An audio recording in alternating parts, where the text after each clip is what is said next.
അസ്സലാമു അലൈക്കും വറഹ്മത്തുള്ളാഹി വബറകാതുഹു. അൽഹംദുലില്ലാഹി വഹ്ദ വസ്സലാത്തു വസ്സലാമു അലാ മൻ ലാ നബിയ ബഅദ.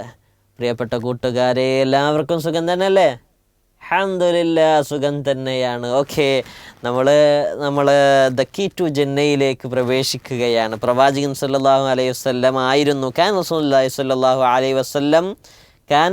റസൂലുള്ളാഹി സ്വല്ലല്ലാഹു അലൈഹി വസല്ലം യഖ്റുജു യൗമൽ ഫിത്രി വൽ അദ്ഹാ ഇലൽ മുസല്ല. പ്രവാചകൻ സല്ലല്ലാഹു അലൈഹി വസല്ലം വലിയ പെരുന്നാളിലും ചെറിയ പെരുന്നാളിലും മുസല്ലയിലേക്ക് പുറപ്പെടുമായിരുന്നു. അപ്പോൾ നമ്മളെന്ത് ചെയ്യുക? പള്ളിയിലേക്ക് പോയി പള്ളിയിലാണോ എവിടെയാണ് നമ്മുടെ നിസ്കാരം, അവിടേക്ക് പോവുക. വീട്ടിൽ നിസ്കരിക്കുന്ന ഒരു രീതി ഒരു കുട്ടികളിലും ഉണ്ടായിക്കൂടാ ഇൻഷാ അല്ലാഹ്. പിന്നെ നമ്മുടെ യൂട്യൂബ് ചാനൽ സബ്സ്ക്രൈബ് ചെയ്തിട്ടില്ലാത്ത ആരെങ്കിലും ഉണ്ടോ? നമ്മൾ ഒരുപാട് പ്രോഗ്രാമുകൾ പ്ലാൻ ചെയ്തിട്ടുണ്ട്.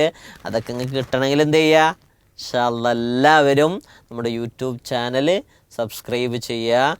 അള്ളാഹു അനുഗ്രഹിക്കട്ടെ ഇൻഷാ അല്ലാഹ്. ഇന്നത്തെ ലെവലപ്പ് എന്നുള്ളത് സൂറത്തുൽ മുൽക്ക് മനഃപ്പാഠമാക്കിയത് റിവിഷൻ ചെയ്യുക. അങ്ങനെ ചെയ്താൽ ഉടനെ പോയിൻ്റ് ഇടുക. അതേപോലെ തന്നെ ദ ഡെയിലി സ്ട്രീക്കിലുള്ളത്, റമദാൻ ഡെയിലി സ്ട്രീക്കിലുള്ളത് പക്ഷികൾക്ക് വെള്ളം കൊടുക്കുക. പക്ഷികൾക്കിപ്പോൾ വളരെ ചൂടാണ് അല്ലേ?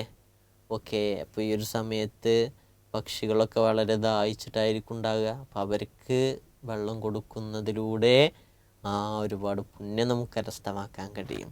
ഇൻഷാ അല്ലാഹ് പക്ഷികൾക്ക് വെള്ളം കൊടുക്കുക, പോയിൻ്റ് ഇടുക. അള്ളാഹു നമ്മെ അനുഗ്രഹിക്കട്ടെ ഇൻഷാ അല്ലാഹ്. ഇത് കഴിഞ്ഞിട്ട് നമ്മുടെ ഈ ഏകദേശം റമദാൻ ക്വസ്റ്റ് അതിൻ്റെ എല്ലാം അവസാനിച്ചു അല്ലേ? എല്ലാ പാഠങ്ങളും അവസാനിച്ചു ഇൻഷാ അല്ലാഹ്. ഇതിൽ നിന്നും 2ാം ഘട്ടം എക്സാം ഉണ്ടാവും. ശ്രദ്ധിക്കുക, ഹിഫ്ളാക്കേണ്ടതൊക്കെ എക്സാമിലുണ്ടാവും എന്നുള്ളത് പ്രത്യേകം ശ്രദ്ധിക്കുക ഇൻഷാ അല്ലാഹ്. അതേപോലെ തന്നെ നമുക്ക് വേണ്ടി ഈ ബാലവേദി വിങ്ങാണ് ഇതെല്ലാം ഉണ്ടാക്കിയിട്ടുള്ളത്. ഈ ഒരു പുസ്തകം ഉണ്ടാക്കിയിട്ടുള്ളത്. ഒരുപാട് പുസ്തകങ്ങൾ നമുക്ക് വേണ്ടി ഉണ്ടാക്കിയിട്ടുണ്ട്.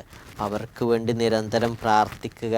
നമുക്ക് ബാലവേദി ടീം ഒരുപാട് പുസ്തകങ്ങളൊക്കെ ഇറക്കിയിട്ടുണ്ട്. ഓക്കെ, അതേപോലെ അവർക്ക് വേണ്ടി പ്രാർത്ഥിക്കണം. പിന്നെ ഈ ബാലവേദി വിങ് കാര്യമായി മുന്നോട്ട് കൊണ്ടുപോകുന്നത് എല്ലാം നിയന്ത്രിക്കുന്നതൊക്കെ നമ്മുടെ ഷാമിൽക്കയാണ്, എടവണ്ണപ്പാറയിലുള്ള ഷാമിൽക്കയാണ്. അദ്ദേഹത്തിനൊക്കെ വേണ്ടി നിരന്തരം പ്രാർത്ഥിക്കണം. അല്ലാഹു നമ്മെ അനുഗ്രഹിക്കട്ടെ. അസ്സലാമു അലൈക്കും വറഹ്മത്തുള്ളാഹി വബറകാതുഹു.